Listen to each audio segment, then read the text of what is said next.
Hey guys, Dave and Barry and John, and we're up in the woods of, we're actually up on Cannon Mountain. Somewhere. We had to fight through a triathlon to just get to where we needed to park, but we made it. A beautiful Saturday, and we're at a spot I came to last fall. I came out here looking for an old mine that I think is buried, as I've been learning or reading more about it. I don't think exists, but I found a really cool spot with some really cool and really big rocks. And there was some caverns and different places to kind of poke around. It was last fall. It was like just the beginning of hibernation season. I was out by myself. I said, well, maybe I'll save this one. So back today, I brought some help, and we're going to explore this ledge and see if we can find some caves.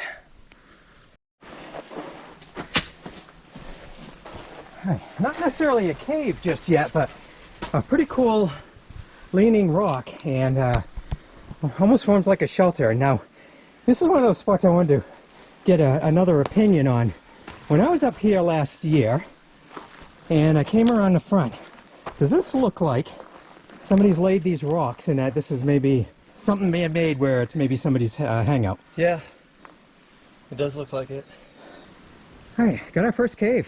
This is really the one I stumbled upon that made me say we got to come back here and do some exploring. It's a big slab here that forms a shelter.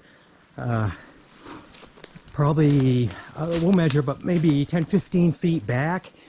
Plenty of room to stand up, and like John was just saying, boy, if you lived around here, what a great spot to clean up a little bit and do some camping. Okay, so far 7.5 feet. That's the height at the peak of this. 21 feet. That's going side to side. So I went to the entrance where it kind of pinches down on each side where the triangle is, and then I went across 21 feet. And 16 feet is from the entrance to the back. Yeah. Oh, this is going to come out nice. Because we're in the shot.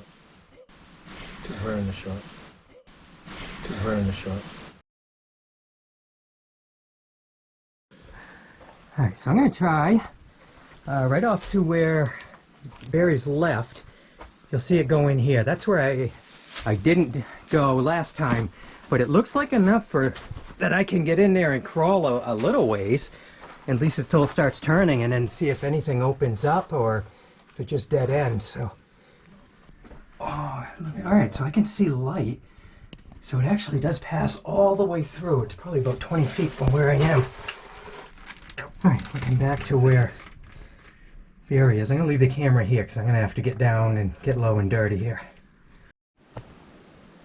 Alright, 5 minutes into this, and I'm a mess. But I made it through. Yeah, that first one's not right. The other one I got 37. I think it shot through the opening to a farther ledge. Okay, a couple measurements through. The crawl space I did. Yeah, got close to the end, so it's 37 feet I measured, so a few more feet. So that's 40 foot of not much fun. Okay, exiting the cave. Coming around to the front here where somebody had set up camp once. Came up here, came up the slab. You see it inclining in there. And where that stick is where I came out.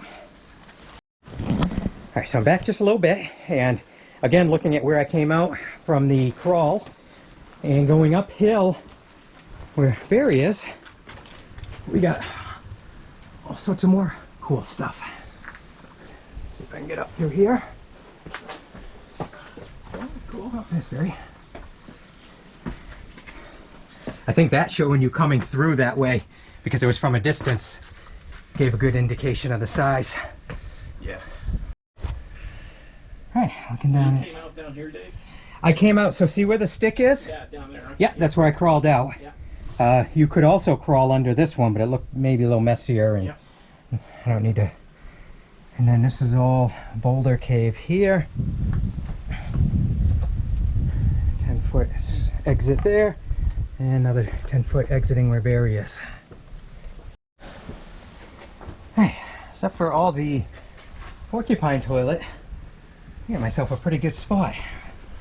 A nice breeze coming through. So there's Barry up there on the slab, and there's John coming up through this entrance. Okay, Barry exiting, and that is cave number 2. Carpet. So where Barry's standing, that's the roof of the first cave that we went in, and we can see these openings here, which if you get the right angle, you'll see the light, and it's a pretty big drop, so I'm not going to attempt it, but you could connect through there as well. The other spot I want to check, as I get closer, I don't think it's anything, but right where the corner is down here, look like a shadow, so make sure we're not going to miss anything. So close, but to give you an idea, I am just a little bit thicker than that.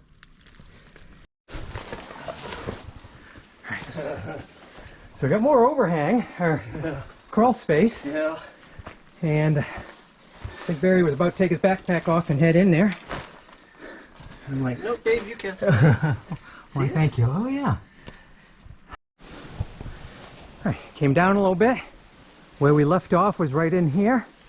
This is where we're going next. All right, so I just came up the ledge. I'm in a crevice here. Barry and John are out. They're going around and up the next side over, and I'm gonna first explore through here and then see if I can continue on up and meet them. Got a nice cool breeze coming in from down here. Just not big enough of an opening, even though it does widen down there.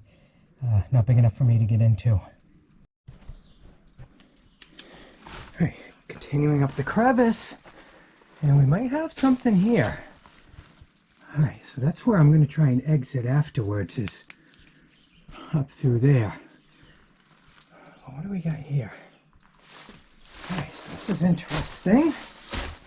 Let's go in. Okay, I'm at the pinch point. I'm not going to go any further. The problem is, we got this mess everywhere, and it's like I'm always in danger. I'm going to put my hand in it. Okay, so I'm back outside, and looking up the crevice. We got some more spots to investigate. Got another one. This one comes in at an angle. Ooh, something's living in that. You guys see that? I believe that's a porcupine.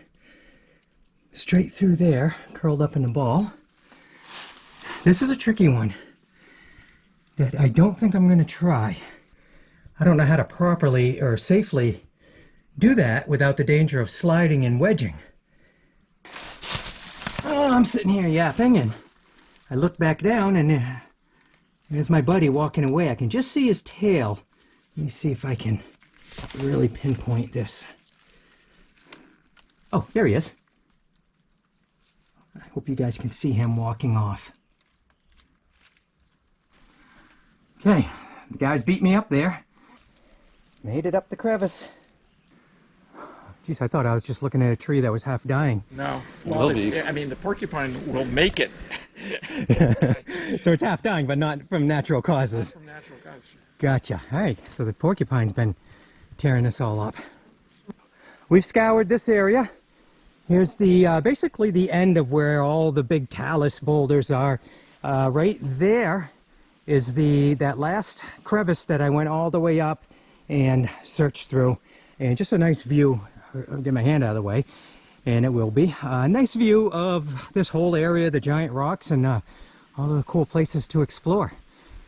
So now, heading back down, we're gonna go down to the bottom, follow the river, and take you a little ways and see a nice waterfall. You're gonna have to use your imagination a little bit. We're here, just like the lower falls, nothing coming down, but you can imagine this is pretty cool when it's flowing. Right, so I'm standing up on a rock, and I look down at Barry and John here. But this spot, when the water's coming over, what you see is that it's coming over in 3 different flows. So from here down is the main flow. This is the secondary, But then this spot you can see up top, and it looks like just dirt up there. It's actually a third one, so you get it in 3 stages, and it's just a really cool area to sit for a few minutes and watch it. That's a great sight. Not Barry, the vehicles. Made it back. Took a couple wrong turns. Not sure what color this trail is, the one we took in, but we came back from this direction, but we made it. So we're exhausted, but we had another successful trip. Took you out to some caves, took you to the falls, the Bridesmaid Falls. Caves are not right there, but they're close enough to wrap it all up into one trip. Hope you guys enjoyed this. Another adventure up into the mountains of New Hampshire, and we'll see you on the next one.